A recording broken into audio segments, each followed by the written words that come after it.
Bismillahirrahmanirrahim. Assalamualaikum warahmatullahi wabarakatuh. Alhamdulillah wassalatu wassalamu ala Rasulillah wa ala alihi wa sahbihi wa mawalah wa la hawla wa la quwata illa billahi wa ba'du. Kita lanjutkan kajian kita, masih membahas tafsir dari surah At-Takwir, dan kita masuk pada ayat ke-20 dan seterusnya. A'udzubillahi minasyaitonirrajim. Bismillahirrahmanirrahim. Innahu laqaulu rasulin karim dzi quwwatin 'inda dzil 'arsy makin muta'in thumma amin wa ma sahibukum bimajnun wa laqad ra'ahu bil ufuqil mubin wa ma huwa 'alal ghaibi bidhanin wa ma huwa biqauli syaitanir rajim.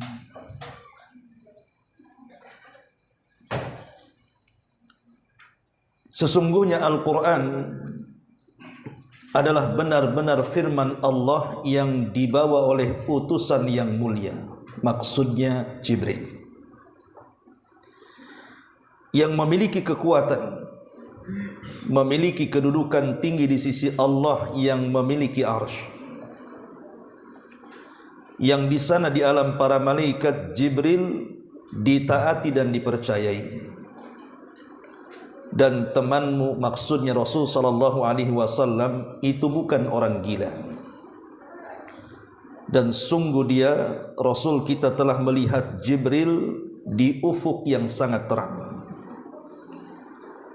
Dan dia, Rasul kita, bukanlah seorang yang kikir enggan untuk menerangkan yang gaib. Dan Al-Quran itu bukan perkataan syaitan yang terkutuk. Ma'asyiral muslimin wal muslimat rahimani wa rahimakumullah. Surah At-Takwir ayat 20 dan seterusnya yang sudah kita baca ini menjelaskan tentang pemimpin para malaikat. Karena kita tahu bahwa pemimpin para malaikat, artinya para malaikat itu kan punya pimpinan. Jumlah para malaikat itu kan banyak sekali, tidak ada yang tahu kecuali Allah subhanahu wa ta'ala. Sebagaimana manusia ada para pemimpinnya, dan mereka para nabi dan rasul. Dan pemimpin dari seluruh para nabi dan rasul, bahkan pemimpin manusia dan jinnya, adalah Rasul kita Muhammad sallallahu alaihi wasallam, Sayyidul Anbiya'i wal Mursalin. Tapi kalau bicara tentang para pemimpin para malaikat, ulama mengatakan bahwa pemimpin para malaikat itu ada 4. Pertama Jibril, kemudian yang kedua Mikail, kemudian yang ketiga Israfil, dan yang keempat Malakul Maut. Makanya ada doa yang selalu dibaca Nabi sallallahu alaihi wasallam, Allahumma rabba Jibril wa Mikail wa Israfil fatiras samawati wal ard alimal ghaibi wasyahadati anta tahkumu baina ibadik fima kanu fihi yakhtalifun ihdini lima ikhtulifa fihi minal haqqi biidnik innaka tahdi man tasha ila siratim mustaqim. Nabi selalu berdoa dengan doa ini, ya Allah, Rabbnya Jibril, Rabbnya Mikail, dan Rabbnya Israfil. Wahai pencipta langit dan bumi, wahai Rabb yang mengetahui yang gaib dan yang nyata, Engkau yang menjatuhkan hukuman untuk memutuskan apa yang mereka perselisihkan. Tunjukkanlah kepadaku pada kebenaran apa yang dipertentangkan dengan izin-Mu ya Rabb. Sungguh Engkau menunjukkan pada jalan yang lurus bagi orang-orang yang Engkau kehendaki. Dalam doa ini disebut 3 nama malaikat. Pertama Jibril, kedua Mikail, dan ketiga Israfil, dan juga Malakul Maut. Tapi dari seluruh para pemimpin para malaikat, Jibril adalah pemimpin tertingginya. Dialah yang mengatur seluruh para malaikat dalam bertugas. Ma'asyiral muslimin yang dimuliakan Allah Azza wa Jalla. Di sini Allah mengatakan innahu la qaulu rasulin karim. Sesungguhnya Al-Quran itu benar-benar firman Allah yang dibawa oleh utusan yang mulia. Siapa yang mulia di sini? Maksudnya Jibril. Dari sini kita tahu bahwa tugas malaikat Jibril yang pertama dan yang utama adalah inzalul wahyi, menurunkan wahyu kepada seluruh para nabi dan rasul, dan yang terakhir kepada Rasul kita Muhammad sallallahu alaihi wasallam. Tetapi Jibril itu bukan hanya sekedar menurunkan wahyu, sebagaimana kisah yang ma'ruf ketika menjelaskan tentang suratul Alaq 1-5. Iqra bismi rabbikal ladzi khalaq, khalaqal insana min 'alaq, iqra wa rabbukal akram alladzi 'allama bil qalam, 'allamal insana ma lam ya'lam. Inilah 5 ayat pertama dalam suratul Alaq yang pertama kali turun kepada Nabi SAW lewat Jibril. Datang menemui Rasul di Gua Hira. Dan itu terjadi di bulan Ramadan, tepat di malam Lailatul Qadar. Kemudian Jibril bukan hanya sekedar menyampaikan wahyu saja kepada Rasul untuk disampaikan kepada umatnya, tapi lebih daripada itu Jibril pun bertugas sebagai taudihur risalah. Bukan hanya menurunkan risalah, tetapi juga menjelaskan risalah. Dan itu tercantum dalam hadis Jibril yang sangat panjang yang terdapat dalam kitab Arba'in Nawawi. Ketika Umar bin Khattab radhiyallahu anhu bercerita, ketika kami duduk-duduk bersama Nabi sallallahu alaihi wasallam, tiba-tiba datang orang yang tidak dikenal. Ittala alaina rajulun, datang seorang laki-laki yang tidak dikenal, di mana dijelaskan sifatnya syadidu bayadi thiyab, syadidu syawadi sya'ri, la yura alaihi safar. Jadi bentuknya datang kepada Rasul yang disaksikan para sahabat itu, pakaiannya sangat putih bersih. Maknanya Jibril itu sangat mencintai warna putih dalam pakaian. Itu juga yang menjadikan kesayangan Nabi SAW. Warna yang paling disukai Rasul adalah putih. Dan dia datang dengan penampilan yang rapi. Di sini ada faedah bahwa orang yang datang menuntut ilmu itu harus berpenampilan rapi. Karena dilihat dari rambutnya yang hitam. Dan ketika Nabi SAW menjelaskan bahwa orang tersebut datang dengan gaya rambut yang hitam, Jibril datang kepada Rasul tanpa menggunakan imamah. Sebab kalau menggunakan imamah, mana tahu rambutnya hitam. Kenapa coba Jibril tidak datang menggunakan imamah? Padahal imamah itu adalah adat istiadat yang tidak lepas dari kepala orang Arab. Menggunakan serban itu bukan sunnah, tapi itu adat istiadat orang sana. Karena kalau tidak pakai serban, di sana banyak debu. Jadi serban itu untuk menghalangi dari rasa dingin. Sebab kalau dingin pakai serban itu dingin kan, ketutup telinganya. Kemudian juga untuk menghalangi dari musim panas dan untuk debu. Makanya orang sana terbiasa menggunakan serban sejak sebelum diutusnya Nabi. Lah Jibril datang tidak menggunakan imamah itu karena posisi Jibril ini orang baru. Bagi Nabi SAW tahu itu Jibril, tapi para sahabat yang menyaksikan itu orang baru, tidak ada yang tahu.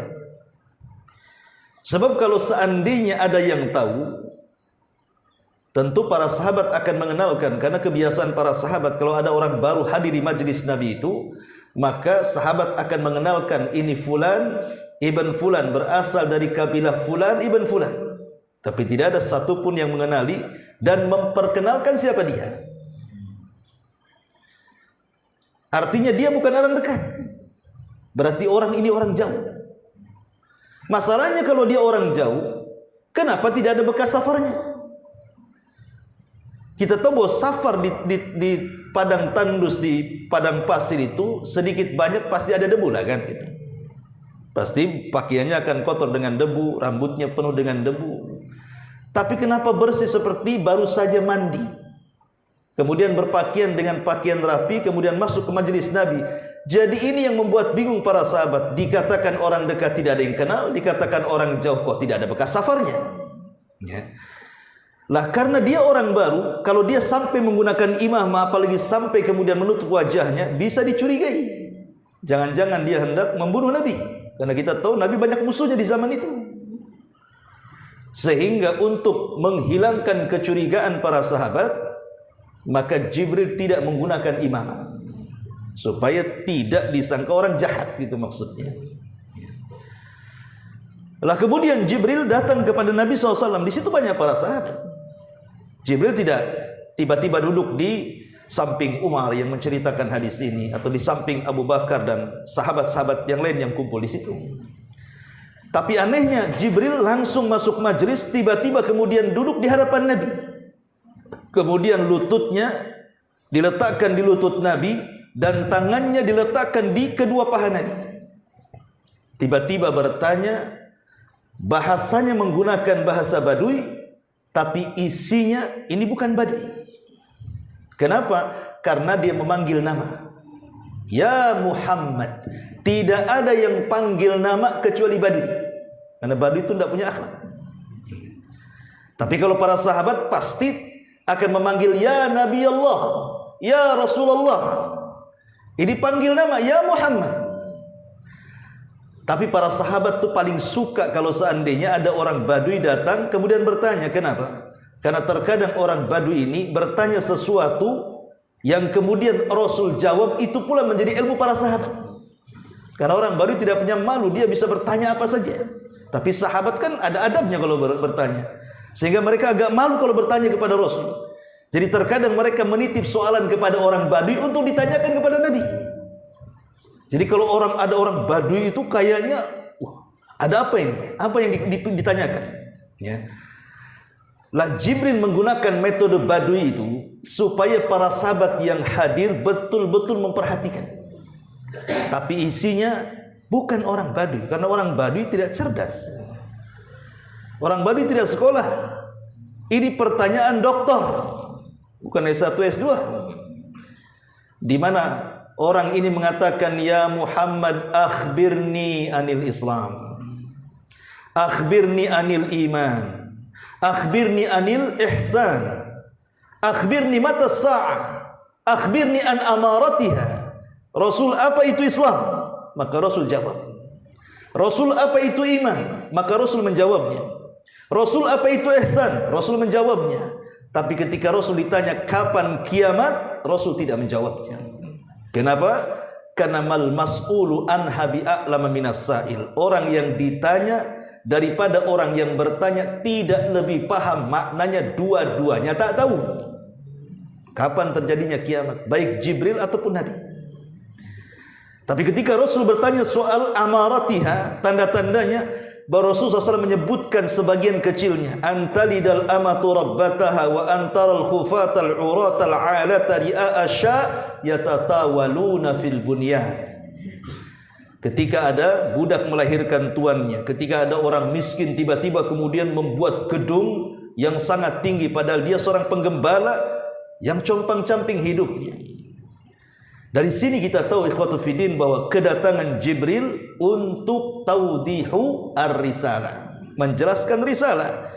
Karena ketika ditanya tentang Islam, Rasul menjawab, Islam antasyhada an la ilaha illallah wa anna Muhammadar Rasulullah wa iqamas shalah wa ita'iz zakat wa shaumi ramadan wa hajjil bait in istata'ta ilaihi sabil. Islam adalah engkau bersyahadat, engkau salat, engkau puasa, engkau haji, engkau zakat, begitu seterusnya. Ketika ditanya tentang iman juga sama, antu'mina billahi wa malaikatihi wa rasulihi wa kitabihi wa kutubihi wal yaumil akhir wal qadari khairihi wa syarrihi. Sebutkan rukun iman, termasuk tentang ihsan, an ta'budallaha ka'annaka tara fa in lam takun tarahu fa innahu yarak. Kau beribadah kepada seolah-olah melihat Allah, tapi kalau tidak bisa yakini Allah melihat engkau. Inilah bentuk taudih risalah. Jadi Jibril bukan hanya menurunkan risalah, tapi menjelaskan juga risalah. Apakah cukup sampai di sini? Tidak. Bahkan Jibril juga muraja'atur risalah. Murajaah, mengulang-ulang risalah. Makanya setiap bulan Ramadan Jibril datang kepada Nabi SAW. Kemudian murajaah Al-Quran, saling simaan. Kadang Jibril yang membaca, Rasul yang mendengar. Kadang Rasul yang membaca, Jibril yang mendengar. Dan itu setiap Ramadan. Dan bahkan Ramadan yang terakhir sebelum wafatnya Nabi SAW, Jibril sampai turun 2 kali, menandakan telah dekatnya kematian Nabi SAW. Cukup sampai di sini? Tidak. Tapi Jibril juga himayatur risalah, menjaga risalah. Ketika dalam peperangan, saya lupa perangnya, kita tahu bahwa peperangan di zaman itu, sebelum melakukan peperangan kan ada proses dulu, ada seremonial dulu. Salah satunya, biasanya mereka akan membuat mubarazah. Mubarazah itu artinya lawan tanding. Mana jagoanmu, ini jagoanku. Kemudian 2 jagoan ini saling bunuh. Ketika sudah tidak ada jagoannya, sudah, karena itu yang membuat getar musuh. Ketika jagoannya kalah, walaupun jumlah mereka banyak, itu biasanya menciutkan keberanian. Kemudian juga terkadang seremonialnya dalam bentuk syair, dan isi syair itu saling menjatuhkan.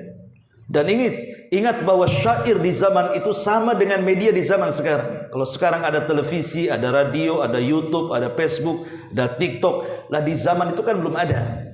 Di zaman itu medianya pakai syair. Dan syair itu bisa membuat orang marah, bisa membuat orang sedih, bisa membuat orang murka, bisa membuat orang takut, dan begitu seterusnya. Jadi ketika kemudian orang-orang musyrik itu mengedepankan jagoan mereka, para pujangga mereka, kemudian mereka bersyair, maka Rasul pun punya tukang syair namanya Hasan ibn Thabit. Hasan ibn Thabit. Hasan ibn Thabit, dialah yang kemudian menjawab syair-syairnya orang Arab itu. Lah ketika Hasan ibn Thabit dia terus mengumandangkan syair, apa kata Nabi SAW? Uhzuhum fa inna ruhal qudusi ma'aka ya Hasan.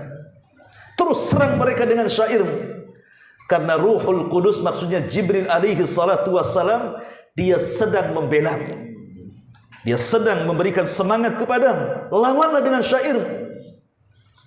Jadi Jibril pun berusaha untuk menjaga risalah, menjaga bagaimana Islam di zaman Nabi SAW utuh. Bahkan lebih daripada itu, Jibril sampai rela ikut perang melawan orang-orang musyrik dalam perang Badar. Ketika Nabi SAW belum punya pengalaman perang, dan juga para sahabatnya, karena perang Badar itu perang tanpa terencana dan dirancanakan. Tidak. Perang Badar ini tidak rencana. Karena Nabi SAW itu punya siasat. Dia mendengar bahwa Abi Sufyan yang ketika itu masih kafir membawa dagangan orang-orang Mekah. Jadi Rasul mengumpulkan orang-orang muhajirin untuk mengambil haknya. Karena ketika mereka hijrah dari Mekah ke Madinah, tanah mereka dirampas, rumah mereka dirampas, bisnis mereka dirampas. Sekarang ada harta orang Quraisy, kita rampas juga sebagai pengembalian hak. Tapi Abi Sufyan cerdas. Ketika kemudian dia mendengar mata-mata Nabi SAW sedang mengincar dirinya, dia pun menyewa seorang tukang kuda, pemacu kuda tercepat di zaman itu, namanya Dhamdham.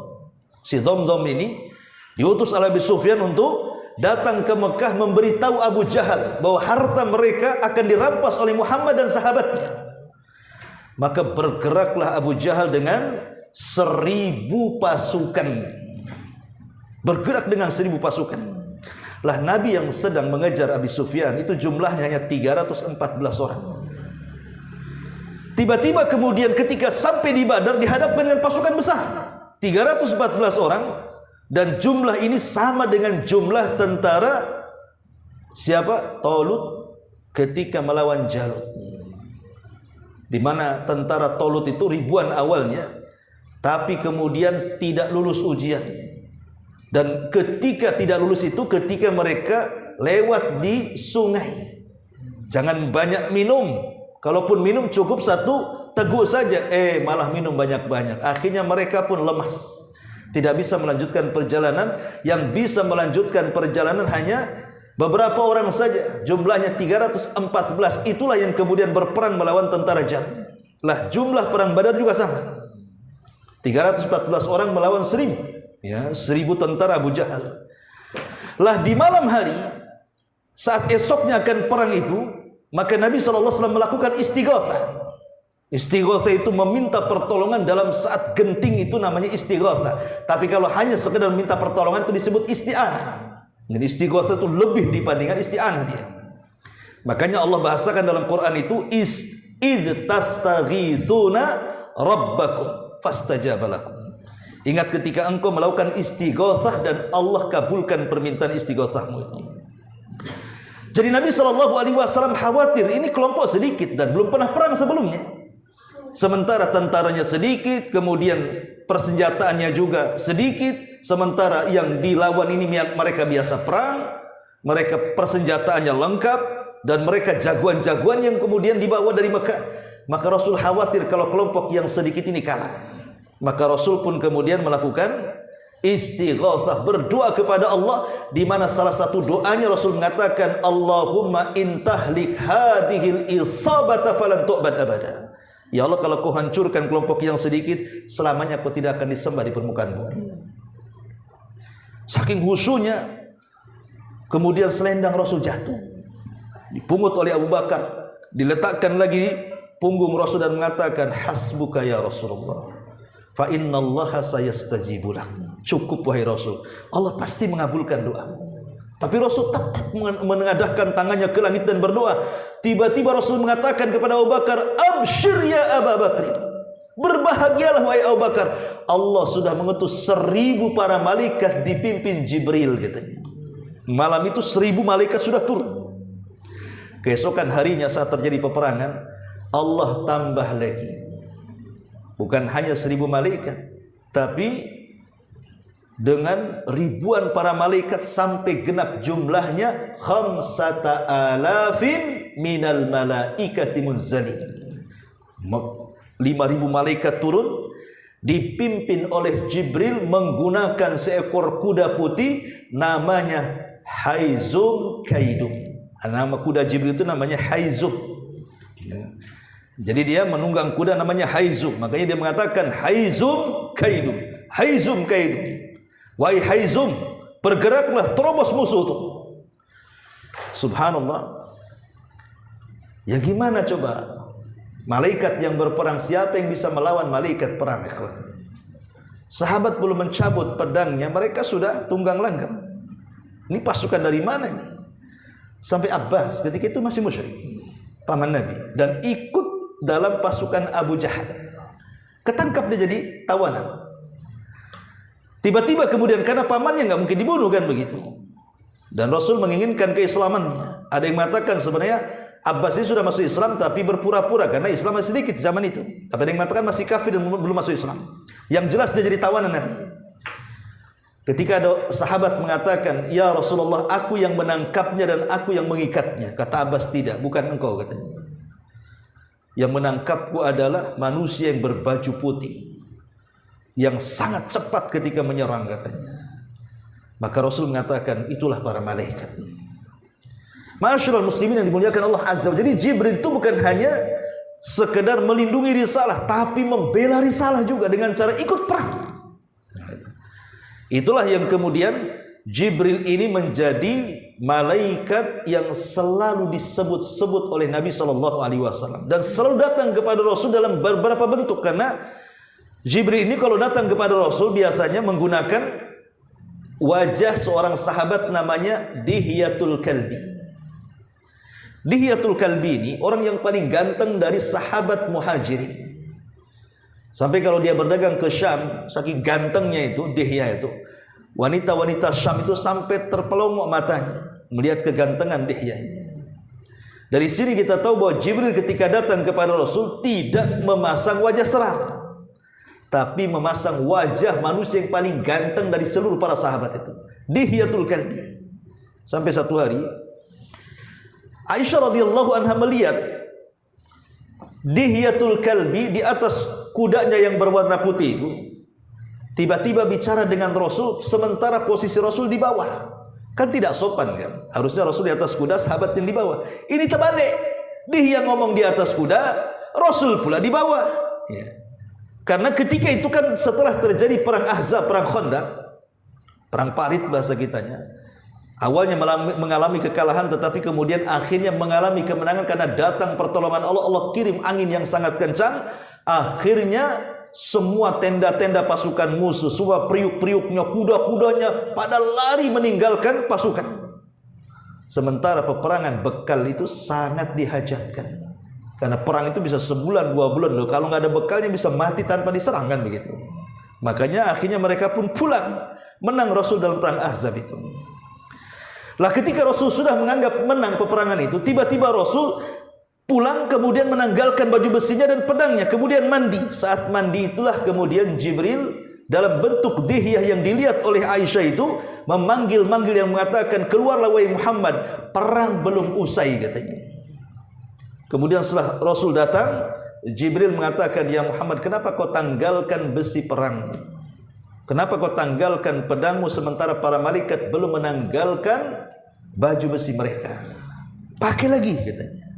Akhirnya dipakai, kemudian diambil lagi pedangnya, kemudian datang kepada para sahabat dan Jibril mengatakan, katakan kepada para sahabat, perang belum selesai. Karena dalam peperangan ini ada orang Yahudi yang berkhianat dari kabilah Bani Quraidah. Maka Rasul mengatakan kepada para sahabat, idhabu ila Bani Quraidah fala tusalliyanna ahadakumul asra illa fi Bani Quraidah. Bergerak kalian cepat, kepung Bani Quraidah, dan jangan sholat asar di jalan kecuali sampai di Bani Quraidah. Walaupun kenyataannya ada yang sholat asar di jalan, ada yang sampai di Bani Quraidah baru sholat, tapi Rasul membenarkan dua-duanya. Para sahabat yang berijtihad sholat di jalan karena memang sudah masuk waktunya. Sahabat yang sholat di Bani Quraidah karena memahami perintah Rasul, maksudnya harus bersegera, jangan lambat-lambat. Tapi perselisihan seperti ini tidak menjadikan Nabi SAW marah, karena Rasul membenarkan dua-duanya. Lah syahidnya adalah Aisyah radhiyallahu anha ketika melihat dia memberikan perintah pada itu Jibril. Ketika selesai Jibril pergi, Rasul SAW mendekati Aisyah. Kemudian Aisyah mengatakan, apakah itu Dihya yang berdiri di hadapan wahai Rasul? Kata Rasul, itu bukan Dihya, itu Jibril yang menyerupai Dihya. Dia menyampaikan salam untukmu. Jadi Aisyah dapat salam dari malaikat Jibril. Kemudian Rasul mengatakan, karena engkau sudah melihat bentuk Jibril dalam bentuk Dihya, maka engkau akan mengalami kebutaan di akhir hayatmu. Betul, akhirnya Aisyah radhiyallahu anha ketika tua dia buta.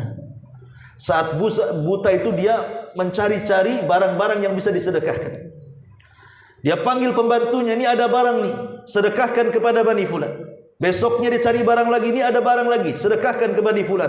Akhirnya ludes barang-barang di rumah Aisyah, sampai ketika sudah tidak ada lagi dan dia buta tidak bisa melihat, dia memanggil kepada pembantunya, cari lagi. Kata pembantunya, sudah tidak ada wahai Aisyah, wahai Ummul Mukminin.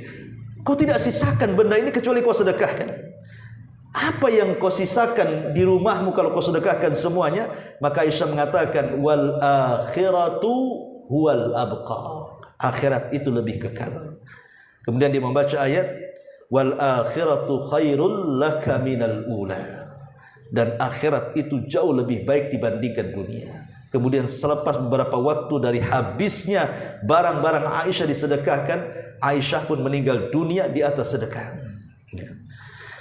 Di sini Nabi SAW terkadang menjumpai Nabi itu dalam bentuk dihya, atau terkadang menjumpai Nabi ya seperti orang biasa. Tadi hadis tentang Jibril, Rasul datang seperti orang biasa, tidak ada yang kenal dengan dia. Atau seperti dalam bentuk seorang muqatil, seorang yang bertempur seperti tadi dalam perang Badar. Dia berbentuk seorang pasukan perang kan itu, dengan baju besinya, dengan pedangnya, dengan kudanya kan itu. Ma'asyiral muslimin yang dimuliakan Allah Azza wa Jalla. Tapi dalam perang Badar Allah takdirkan orang-orang musyrik bisa melihat mereka, tapi orang-orang mukmin tidak melihatnya. Tahu-tahu menang saja perang itu. Dan itulah kemenangan besar sampai Allah turunkan ayat idza jaa nasrullahi wal fath. Apabila datang kemenangan Allah di Badar dan Fathu Mekah, dan dua perang ini dua-duanya terjadi di bulan Ramadan. Di sini Allah mengatakan innahu laqaulu rasulin karim.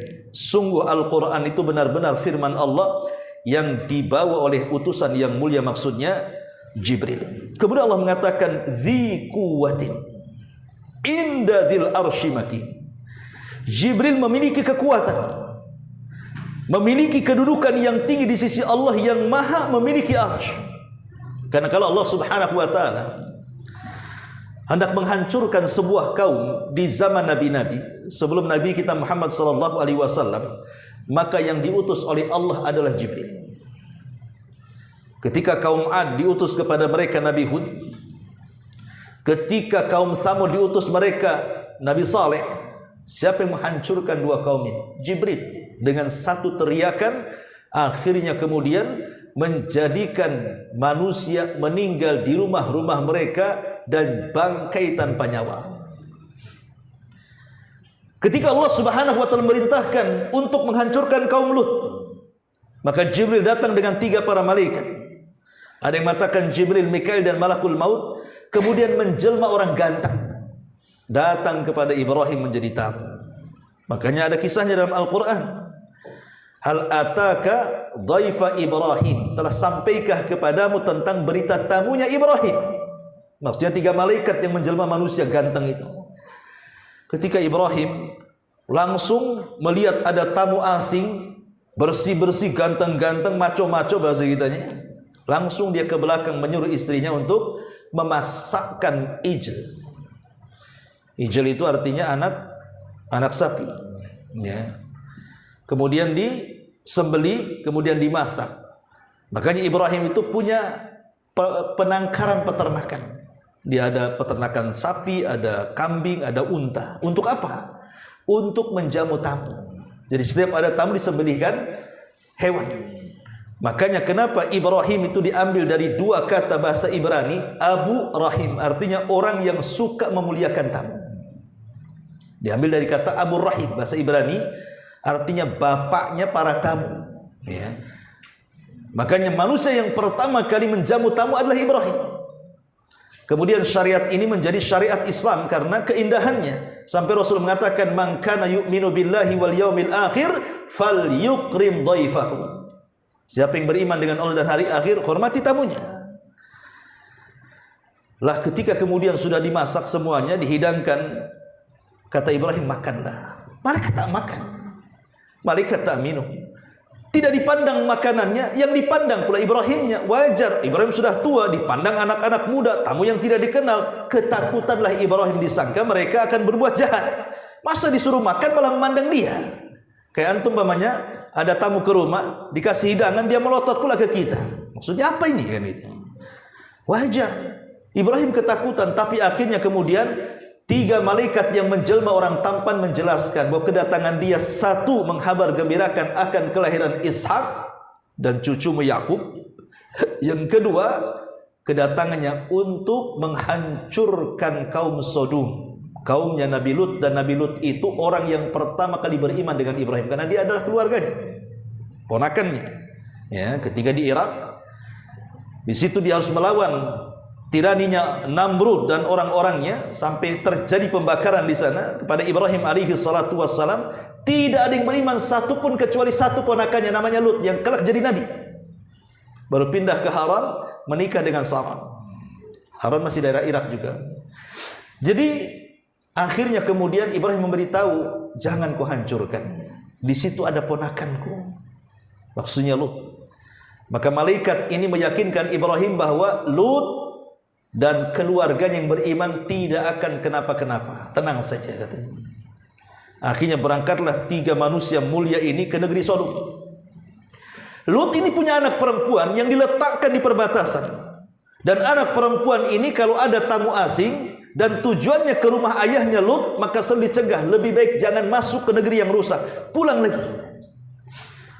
Karena istri Lut itu sudah bekerja sama dalam kejahatan dengan para preman di kaum Sodom. Jadi kalau ada tamu laki-laki datang ke Lut, maka istri Lut itu cemburu. Jangan-jangan Lut sama juga dengan kaumnya. Dia tidak yakin bahwa dia seorang nabi, tidak mungkin dia melakukan homoseksual. Akhirnya kemudian dia akan membakar api di belakang rumahnya. Nanti asapnya ngepul ke atas. Nanti preman-preman di pasar itu nampak, oh di situ ada tamu laki-laki, yuk kita culik, kita perkosa. Jantan memperkosa jantan. Ya, itulah homoseksual. Di luar nalar manusia, fitrah pun dilawan dia. Allah tidak pernah menciptakan 2 Adam, tapi Allah menciptakan Adam dan Hawa, laki-laki dan perempuan. Dan kalau seandainya Allah menciptakan Adam dan Adam, maka Adam tidak akan punya keturunan sampai kiamat. Karena laki-laki tidak punya rahim. Gimana caranya? Ya. Ma'asyiral muslimin yang dimuliakan Allah Azza wa Jalla. Akhirnya datanglah 3 malaikat dicegah sama putrinya Lut ini. Jangan, pulang lagi, bahaya katanya. Tidak tahu kalau dia jelmaan para malaikat, tapi tetap saja memaksa ingin berjumpa dengan Lut. Ketika betul-betul sampai di rumah Lut, Lut ketakutan. Istrinya tahu, ini ganteng-ganteng nih katanya. Ini bahaya terhadap suami saya. Akhirnya bakar dia kayu, ngepulah asap ke langit. Preman di pasar paham, di rumah Lut ini ada tamu istimewa. Ayo kita culik katanya. Maka dari mana-mana datang preman, kemudian menggedor rumahnya Lut. Ketika itu waktunya sudah malam mendekati pagi. Maka kemudian Lut berusaha membela 3 orang ini. Lut belum tahu kalau itu para malaikat. Jadi dia berusaha membela. Tapi ketika mereka sudah main kasar, didobraknya pintu rumah Lut itu, disinilah kemudian mereka ngaku bahwa dia adalah Jibril. Dan mengatakan, wahai Lut, saya adalah Jibril utusan Allah untuk menghancurkan negerimu. Sekarang subuh sudah dekat. Kau ajak putri-putrimu pergi dari sini, arah ke Palestina sana.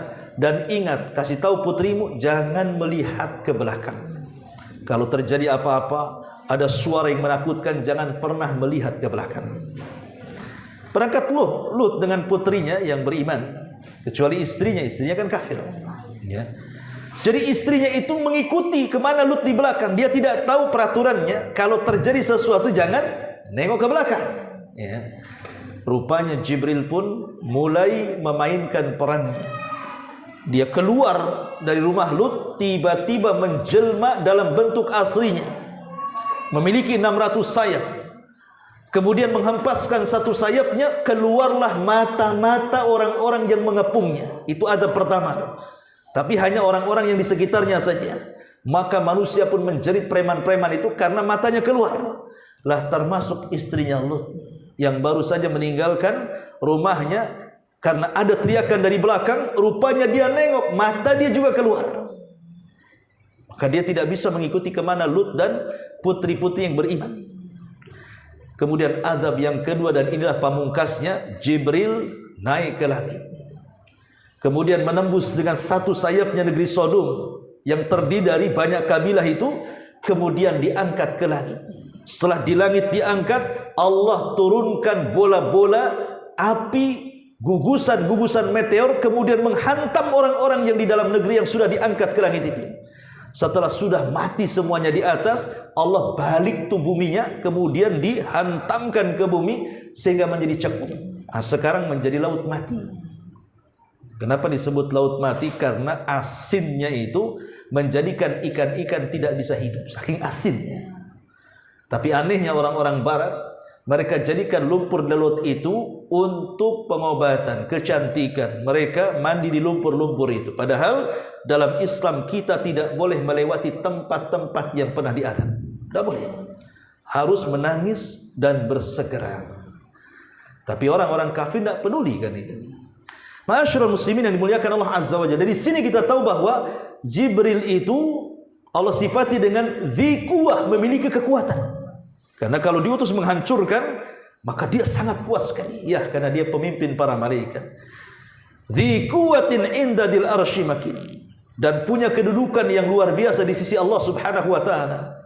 Sebab kalau Allah Subhanahu wa taala hendak menurunkan wahyu, maka suaranya seperti rantai yang dipukul di batu licin yang keras, akan memekikkan telinga para malaikat di langit. Itu belum berfirman, suaranya sudah bergemuruh menakutkan sehingga semua para malaikat pingsan termasuk Jibril. Kemudian pertama kali yang siuman adalah Jibril. Baru Jibril dipanggil oleh Allah Subhanahu wa taala. Kemudian Allah memberi tugas kepada Jibril yang tidak ada satupun para malaikat yang tahu, karena mereka sedang pingsan. Selesai tugas wahyu, baru kemudian para malaikat pun siuman. Mulailah mereka bertanya, "Madza qala rabbukum?" Apa yang difirmankan Rabbukum? Maka Jibril mengatakan, "Qala al-haq." Makanya Allah firmankan, "Hatta idza fuzi'a an qulubihim qalu madza qala rabbukum? Qalu al-haq wa huwal aliyyul kabir." Ketika perasaan takut yang ada pada para malaikat di langit sudah hilang, karena mereka sudah siuman dari pingsan, mulailah mereka bertanya kepada Jibril, "Apa yang dipesankan Allah kepadamu, wahai Jibril, untuk kami?" Kata Jibril, "Kebenaran, tugas ini. Maka semua malaikat bertakbir dan bertasbih. Semua malaikat di lapisan-lapisan, mulai dari malaikat pemikul arsy sampai malaikat yang ada di langit pertama, ke-7, ke-6, ke-5, ke-4, ke-3, ke-2 sampai ke langit dunia yang kita lihat. Maka malaikat-malaikat yang di langit dunia ini yang bertugas untuk memakmurkan bumi, maka Jibril mula menugaskan, "Kau buat tsunami, kau buat gempa, kau buat subur, kau buat tumbuhkan, kau buat miskin negara itu." Pokoknya Jibril memerintahkan para malaikat untuk bertugas. Ada yang menyuburkan dan ada yang menghancurkan. Lah saat Jibril itu kemudian mewahyukan wahyu Allah kepada para malaikat, tugas apa yang mereka akan lakukan, disinilah jin yang berada di pos mereka di awan itu, maka mereka pun mulai panjat pinang. Satu jin, sampai Sufyan Ats-Tsauri menyebutkan seperti ini bentuknya. Jin 1, jin 2, jin 3, jin 4, kayak orang panjat pinang sampai ke langit dari awan itu. Lah jin yang paling atas mendengarkan kira-kira Jibril ngomong apa sama malaikat. Apabila dapat satu kalimat disampaikan ke jin yang di bawahnya, jin yang di bawahnya ke jin yang di bawahnya, sampai akhirnya ke bumi dan diperjualbelikan kepada para dukun dan para peramal. Di mana satu kalimat yang benar tapi sudah dicampur adukan dengan 100 kedustaan. Maknanya satu berita, 100 berita, satu benar, 99 itu dusta. Makanya Rasul ketika ditanya para sahabat, "Ya Rasul, terkadang ada dukun itu kalau meramal dia benar." Maka Rasul mengatakan, "Tilkal kalimah." Boleh jadi itu kalimat yang benar, tapi hakikatnya mulut dukun itu pendusta. Karena biasanya yang benar itu yang satu itu pula yang diviralkan, sementara dia sudah meramal 100 ramalan tidak terjadi, tidak diviralkan. Ya kita katakan ini dukun sakti kan begitu, karena diviralkannya yang kebetulan kan itu. Ma'asyiral muslimin yang dimuliakan, itulah yang disebut dengan makin, di mana Jibril itu punya kedudukan di hadapan Allah. Kemudian Allah mengatakan muta'in sama amin. Yang di sana di alam para malaikat, Jibril itu ditaati karena dia pemimpinnya dan sangat dipercaya dari seluruh malaikat. Makanya tugas wahyu itu diberikan kepada Jibril karena dia yang bisa dipercaya. Kalau sampai kemudian Jibril berkhianat, tentu dia akan korupsi ayat. Tapi tidak ada ayat yang dikorupsi sampai kepada Nabi SAW. Maka dia malaikat yang dipercaya oleh Allah untuk menurunkan wahyu. Dan dia seorang yang muta' ditaati. Oleh siapa? Semua malaikat. Karena Allah Subhanahu wa ta'ala apabila mencintai hamba Allah, kita-kita ini, kalau ada di antara kita dicintai Allah, maka yang pertama kali dipanggil siapa? Jibril. Rasul mengatakan, "Innallaha idza ahabba 'abdan nadahu Jibril." Allah itu kalau cinta dengan seorang hamba, yang pertama dipanggil adalah Jibril. Kemudian Allah katakan kepada Jibril, ya Jibril, inni uhibbu abdan fa ahibbu. Aku mencintai satu hamba, kau harus cinta juga dengan dia. Maka fa ahabba Jibril. Jibril pun mencintai orang yang dicintai Allah. Cukup sampai di sini? Tidak. Jibril berteriak kepada seluruh malaikat di timurnya, di baratnya, di utaranya, di selatannya, dan mengatakan, ya malaikat Allah, innallaha yuhibbu fulanan fa'ahibbuhu. Hei malaikat-malaikat Allah, dimanapun kalian berada, kata Jibril, Allah sudah cinta kepada si fulan, maka kalian wajib mencintai si fulan karena kecintaan Allah kepada si fulan. Maka semua malaikat mencintai orang yang dicintai Jibril dan orang yang dicintai Allah subhanahu wa ta'ala. Tentu kecintaan mereka kepada hamba itu karena kecintaan Allah kepada hamba tadi. Semua malaikat taat kepada Jibril. Kata Jibril, cintai orang dicintai Allah. Semua malaikat mencintai dia. Ketika semua malaikat di langit mencintai orang yang dicintai Allah, maka Allah pun kemudian menanamkan kecintaan kepada penduduk bumi, sehingga dia layak tinggal di bumi. Subhanallah. Itu disebut dengan muta'in thamma amin. Kemudian Allah mengatakan, wa ma sahibukum bimajnun. Temanmu Muhammad itu tidak gila. Karena orang-orang menganggap Rasul sallallahu alaihi wasallam sudah gila. Kenapa gila? Karena keluar dari agama berhala. Ini sudah gila. Kenapa dia bisa menciptakan agama? Kami beratus tahun menyembah Lata, Uzza, Manat, Khubal, macam-macam, Saif, Naila, apalah nama itu, berhala-berhala itu. Tiba-tiba kemudian dia bawa agama baru. Apa enggak gila dia?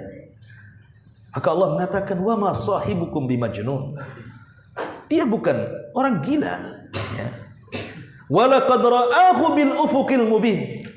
Dan sungguh Nabi kita Muhammad sallallahu alaihi wasallam telah melihat bentuk Jibril dalam bentuk aslinya di mana? Di ufuk sana. Waktu video memuliakan Allah subhanahu wa ta'ala, Abdullah bin Mas'ud radhiyallahu an ketika memberikan catatan kepada ayat itu, laqad ra'ahu bil ufuqil mubin. Kata Abdullah bin Mas'ud, ra'a Muhammadun Jibril lahu 600 janahin qad saddal ufuqi. Muhammad sallallahu alaihi wasallam, kata Abdullah bin Mas'ud, betul-betul melihat Jibril dalam wujud aslinya. Dia memiliki 600 sayap yang menutupi langit, di mana satu sayapnya sudah bisa menutupi langit yang disebut dengan saddal ufuk. Jadi kalau kita melihat ke kiri, ke atas, sayap Jibril, ke belakang, ke atas, sayap Jibril. Pokoknya seolah-olah semua sayap.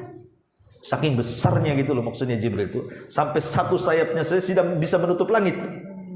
Ya. Ma'asyiral muslimin yang dimuliakan Allah subhanahu wa ta'ala, dan Rasul pernah melihat Jibril dalam bentuk asli itu di dua tempat. Pertama, ketika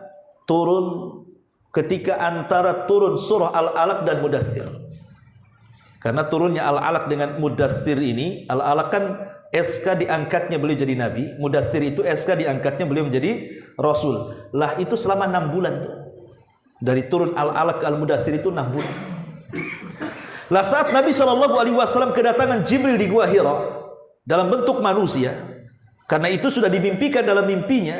Karena Aisyah mengatakan sebelum Rasul diangkat menjadi Nabi itu, beliau selalu bermimpi dan mimpinya seperti falak subuh. Kalau malamnya mimpi, selalu jadi kenyataan mimpinya selama 6 bulan itu. Salah satunya orang yang akan menemui di gua juga dalam mimpinya ada. Sehingga ketika kedatangan orang itu sudah tidak kaget lagi karena ada dalam mimpinya. Kemudian Jibril datang memeluk Rasulullah SAW, kemudian mengatakan, Iqra ya Muhammad, baca wahai Muhammad. Dalam benak Rasul ini ummi, tidak bisa membaca, tidak bisa menulis. Kok disuruh baca, disangkanya disuruh baca tulisan. Maka Rasul dengan tegas mengatakan, ma'ana biqari, aku tak bisa baca. Maka Jibril makin memeluk Rasul dan membisikkan, Iqra, baca.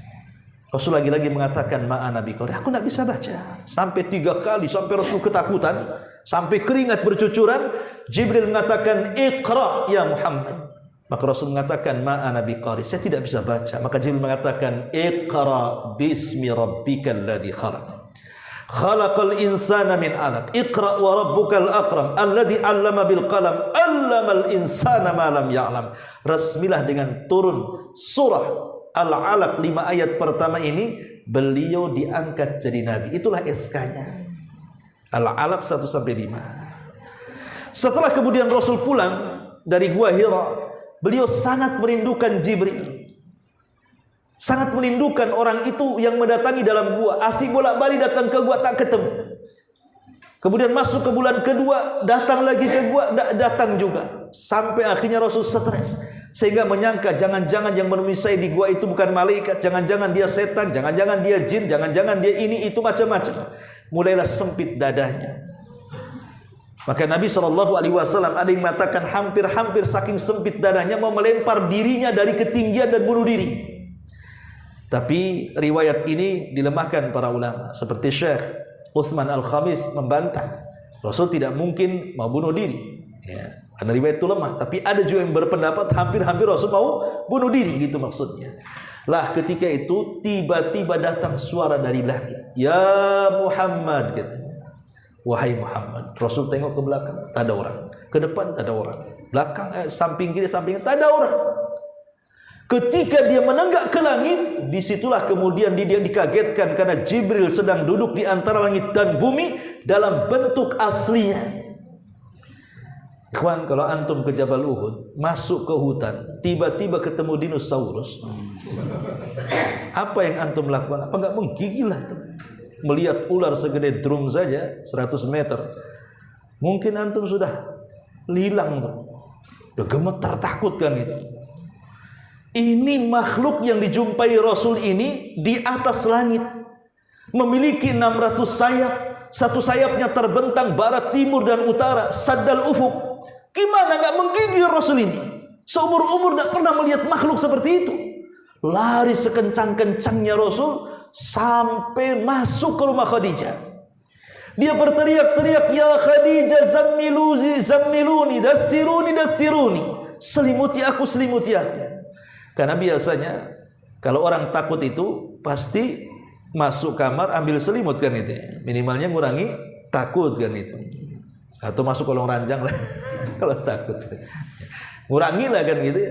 Maka Khadijah pun masuk ke dalam selimut, menenangkan suaminya dan mengatakan, wahai suamiku, apa yang kau lihat? Wallahi la yuhzikallahu abada.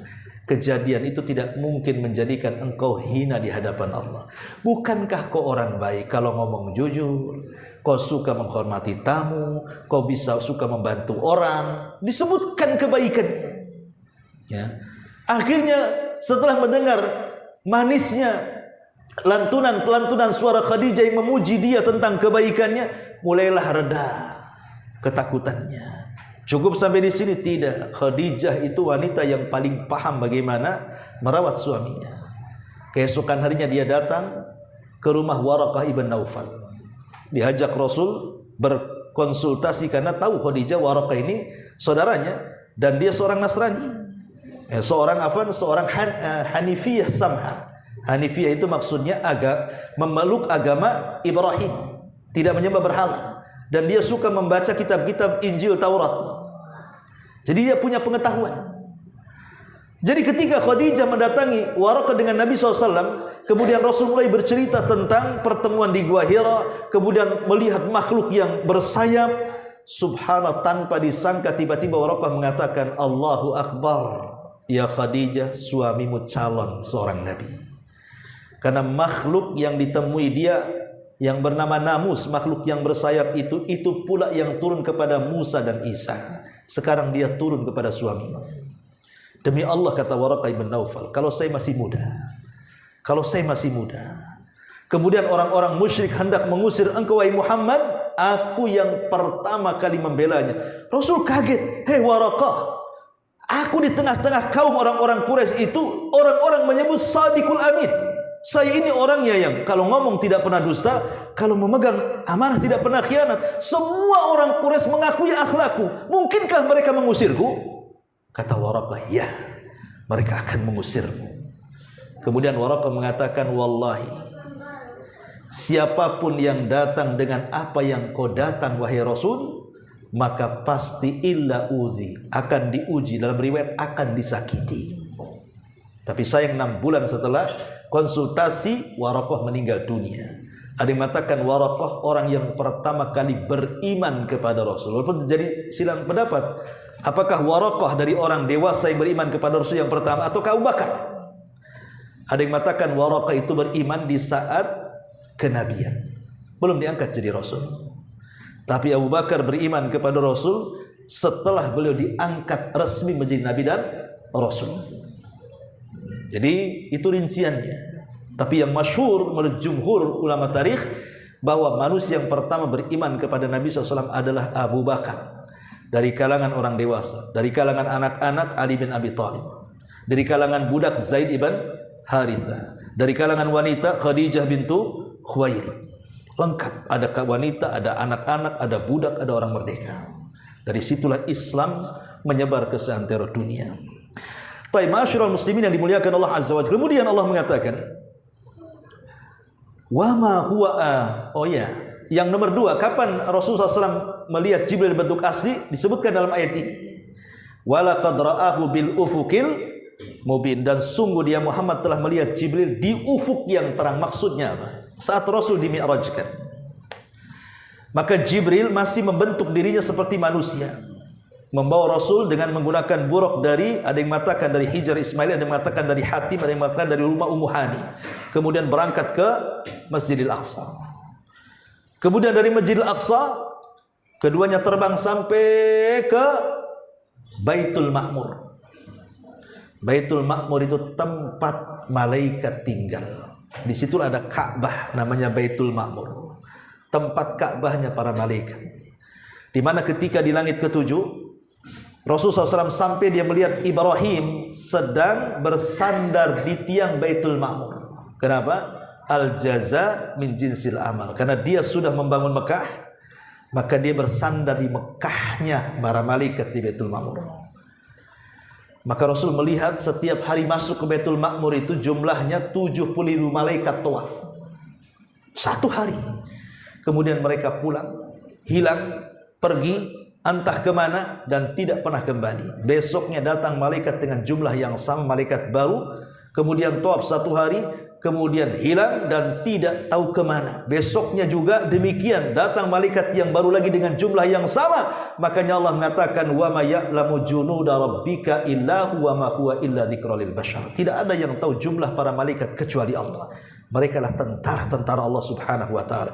Lah di Baitul Ma'mur inilah baru Jibril kemudian membentuk aslinya. Yang Allah katakan di sini, wa ma walaqad ra'ahu bil ufuqil mubin. Kemudian Allah mengatakan, wa ma huwa 'alal ghaibi bidhanin, dan dia Muhammad bukan seorang yang kikir, enggan untuk menerangkan yang gaib. Tidak. Kalau itu wahyu Allah, maka Rasul akan terangkan kepada kita. Baik yang gaib atau yang tidak gaib, selama itu kabar dari Allah Subhanahu wa taala, Rasul tidak akan kikir, Rasul akan jelaskan semuanya.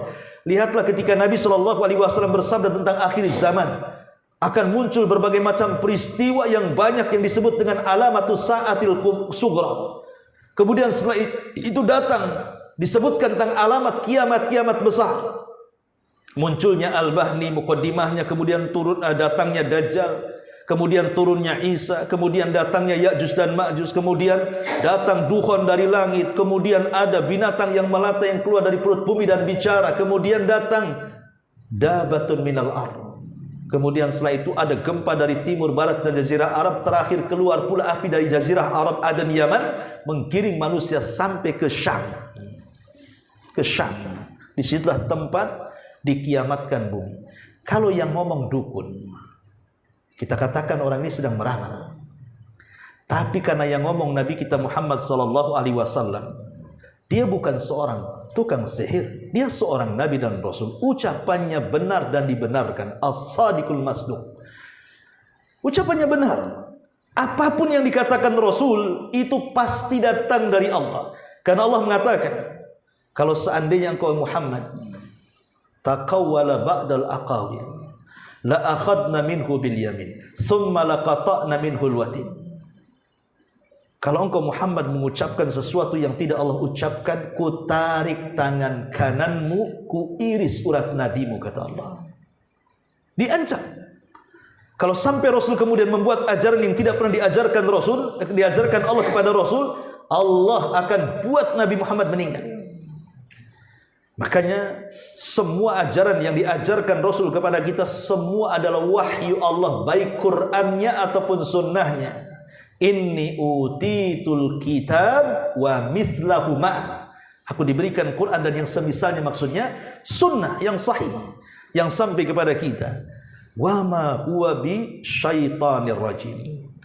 Dan Al-Quran itu bukanlah perkataan setan. Dan ini pembahasan tentang Al-Quran. Tapi yang jelas ikhwatu fillah muliakan Allah subhanahu wa ta'ala, hubung kait para malaikat seperti Jibril dengan Nabi SAW, apakah hanya dengan Rasul saja Jibril hubung kait? Tidak. Bahkan Jibril pun sangat mencintai umat kita Muhammad SAW. Umat Muhammad sangat dicintai Jibril. Buktinya apa? Setiap malam Lailatul Qadar Jibril turun. Inna anzalnahu fi lailatul qadr. Wa ma adraka ma lailatul qadr. Lailatul qadri khairu min alfi syahr. Di sini syahidnya, tanazzalul malaikatu warruhu. Allah turunkan di malam itu para malaikat-malaikatnya dan juga ruh. Maksudnya ruh di sini apa? Jibril. Jadi Jibril turun bersama para malaikat di malam Lailatul Qadar. Padahal Rasul sudah meninggal. Padahal wahyu sudah terputus. Bukankah Jibril itu penuh wahyu? Wahyunya sudah nggak ada lagi, karena tidak ada nabi setelah Nabi SAW. La nabiyya ba'di, kata Rasul. Tidak ada nabi sepeninggalku. Tapi kenapa dia masih turun? Untuk apa? Risalah sudah tidak ada, sudah terputus dengan kematian Rasul. Untuk menanamkan kecintaan kepada umat Nabi, turun di malam Lailatul Qadar, menebar rahmatnya. Di mana orang yang mendapatkan malam itu, maka dia akan mendapatkan 1000 bulan amal saleh yang dilakukan tanpa henti. Subhanallah ya. Jadi Jibril itu sangat menyayangi kita. Dengan turunnya Jibril kepada kita, termasuk hadis tadi, apabila Allah cinta kepada seorang hamba, maka Jibril akan memanggil para malaikat untuk mencintai hamba yang Allah cintai. Artinya Jibril sayang dengan kita. Karena kita adalah umat Nabi SAW, maka siapapun yang Allah cintai, pasti Jibril cinta dengan kita. Tapi kecintaan Jibril kepada kita justru oleh orang-orang Yahudi dibalik, ya, dengan cara membenci Jibril. Ketika di masa Nabi SAW, Nabi SAW ditanyakan, Nabi itu ditanya 3 soalan oleh orang Yahudi. Hei Muhammad, saya ingin bertanya 3 soalan, karena 3 soalan tidak bisa dijawab kecuali oleh seorang Nabi. Pertama, soalannya adalah, apa itu ruh? Apa itu ruh? Katanya. Kemudian yang kedua, makanan penduduk sorga yang pertama dimakan itu apa? Kemudian yang ketiga, kenapa anak itu mirip dengan orang tua wajahnya? Tentu Rasul tidak mungkin langsung menjawab, tapi menunggu turunnya Jibril memberikan jawaban. Maka Rasul berhenti sejenak, kemudian turun Jibril memberitahu 3 jawabannya. Adapun ruh, katakan ya Muhammad, yas'alunaka 'anir ruh qulir ruhu min amri rabbi. Mereka bertanya-tanya soal ruh, katakan ruh itu urusan Rabbnya. Tidak ada yang tahu soal ruh itu siapa. Seperti apa ruh, enggak tahu kita. Adapun tentang makanan yang pertama kali dimakan penduduk sorga, itulah kabidul hut, hatinya ikan paus. Ya, ikan paus sorga beda dengan ikan paus dunia. Ya. Kemudian adapun anak yang mirip dengan orang tuanya, lihat spermanya. Siapa yang mendominasi saat berhubungan intim? Kalau sperma suami mendominasi daripada sperma istri, maka pasti mirip bapaknya. Kalau sperma si perempuan lebih banyak dan mendominasi dibandingkan sperma si laki-laki, maka dia akan mirip ibunya. Kalau 50-50, maka akan mirip dari keduanya. Entah dari pusar ke atas mirip bapaknya, pusar ke bawah mirip ibunya, wallahu a'lam. Yang jadi masalah itu kalau mirip dengan tetangganya. Itu bah. Itu masalah itu. Ya. Ini ada masalah kok mirip dengan tetangga pula kan itu. Tapi itu pun belum tentu wanita itu berzinah dengan tetangga. Di zaman Rasul ada istrinya putih, suaminya putih, anaknya celeng. Tahu celeng? Hitam. Ya. Jadi suaminya nuduh istrinya, kau selingkuh ya dengan orang hitam katanya. Aku putih, kau putih, kenapa anakku hitam katanya. Laporlah kepada Nabi. Rasul, lihat aku putih, istriku putih, kenapa anakku jadi negro? Ya. Maka Rasul mengatakan, kamu punya unta? Iya, saya punya unta. Jantan dan betina? Ya, jantan dan betina. Ada yang sudah punya anak? Ada, wahai Rasul. Ada enggak dari anak untamu itu yang berbeda warna dengan ibu dan bapak unta? Ada, wahai Rasul. Boleh jadi si anak unta ini memang tidak menurun kepada bapak ibu unta yang pertama. Boleh jadi yang kesekiannya. Mungkin kalau seandainya kakek kita jangan-jangan memang gennya negro, kita nggak tahu. Ya, mungkin kakek ke-10 antum orang negro, nggak tahu. Kenapa ibu saya hitam, lakinya hitam, saya putih sendiri? Mungkin bule dulunya tuh kakek keberapa tuh. Gitu maksudnya kata Rasul. Jadi tidak boleh sembarang menuduh berzina, karena itu dosa besar. Alhamdulillah Allah mudahkan sekarang dengan tes DNA kan. Ya, karena kan sudah ada tes DNA, tinggal tes DNA sajalah. Kenapa sih nuduh-nuduh? Karena kalau tidak terbukti dan dicambuk 80 kali menuduh orang baik-baik berzina itu. Ya. Itu namanya qadzful muhsanat dalam ilmu dosa besar itu. Ma'asyiral muslimin yang dimuliakan Allah Azza wa Jalla, Jibril itu bukan hanya sekedar berhubungan dengan Rasul, tapi juga berhubungan dengan umat Islam, umat Nabi SAW. Tapi Yahudi tidak suka. Setelah dapat jawaban, Yahudi bertanya, siapa yang memberitahumu? Katanya. Kata Rasul, Jibril yang memberitahuku. Kata orang Yahudi, coba yang memberitahu bukan Jibril, tetapi Mikail. Aku akan beriman, katanya. Kenapa alasannya? Karena Mikail itu datang dengan hujan. Dengan hujan itu menumbuhkan tanam-tanaman, buah-buahan, semua jadi hidup, penuh dengan rahmat, katanya. Adapun Jibril itu malaikat yang suka ngancur-ngancurkan kaum, katanya. Kaum Ad dihancurkan dia, katanya. Kaum Samud dihancurkan dia, perang Badar dikalahkan orang musyrik, katanya kan. Itu yang menolongmu. Malaikat seganas itu yang beritahumu, kata. Oh tidak, kami tidak akan percaya. Itu Jibril musuh kami, katanya. Dari sinilah Allah Subhanahu wa taala kemudian berfirman, "Man kana aduwan li Jibril fa innahu nazzalahu ala qalbika bi idznillah musaddiqan lima baina yadayhi wa hudaw wa busyra lil mu'minin. Man kana aduwwan lillahi wa malaikatihi wa rusulihi wa Jibril wa Mikal fa innallaha aduwwul lil kafirin." Allah sebut dalam surah Al-Baqarah ayat 9798, katakanlah, barang siapa yang menjadi musuh Jibril, maka Jibril itu telah menurunkan Al-Quran ke dalam hatimu dengan izin Allah, membenarkan apa yang ada dalam kitab-kitab sebelumnya, dan menjadikan petunjuk serta berita gembira bagi orang-orang yang beriman. Barang siapa yang menjadi musuh Allah, musuh malaikat-malaikatnya, musuh rasul-rasulnya, musuh Jibril dan Mikail, maka sesungguhnya Allah adalah musuh orang-orang kafir, kata Allah. Turun ayat ini. Bayangkan, Jibril sudah sayang dengan kita, Yahudi pula mengatakan itu musuhku, katanya. Maunya malaikat yang ngasih tahu itu Mikail saja, karena makanya lihat, karena ajaran orang Nasrani kan sedikit-sedikit kasih kan itu ya. Lah cocok dengan Mikail karena nurunkan hujan, tumbuh-tumbuhan tumbuh, buah-buahan tumbuh, biji-bijian tumbuh, kita bisa makan, kita bisa hidup, kita bisa tenang. Nah, itu maunya begitu. Ya. Tapi Jibril enggak apa, malaikat tukang ngancurin kaum gitu. Malaikat itu musuh kami. Ya. Tapi Allah mengatakan siapa yang musuh Jibril, maka Allah akan menjadi musuh orang-orang kafir. Ma'asyiral muslimin yang dimuliakan Allah Azza wa Jalla. Ini baru Jibril. Tentu kalau secara umum alam para malaikat, tentu banyak hubung kait para malaikat dengan kita. Dan kita harus yakin bahwa malaikat itu ada di sekitar kita. Dan kita bisa merasakannya. Jangan pernah mengingkari wujudnya para malaikat, mereka ada di sekitar kita. Dari mana kita tahu bahwa malaikat itu ada di sekitar kita? Kita bisa rasakan apabila kita dihadapkan dengan dua perkara. Satu perkara berbuat baik, satu perkara berbuat jahat. Kemudian kita suruh milih. Ini kaki harus melangkahkan kemana? Di sana tempat maksiat, di sini tempat pengajian.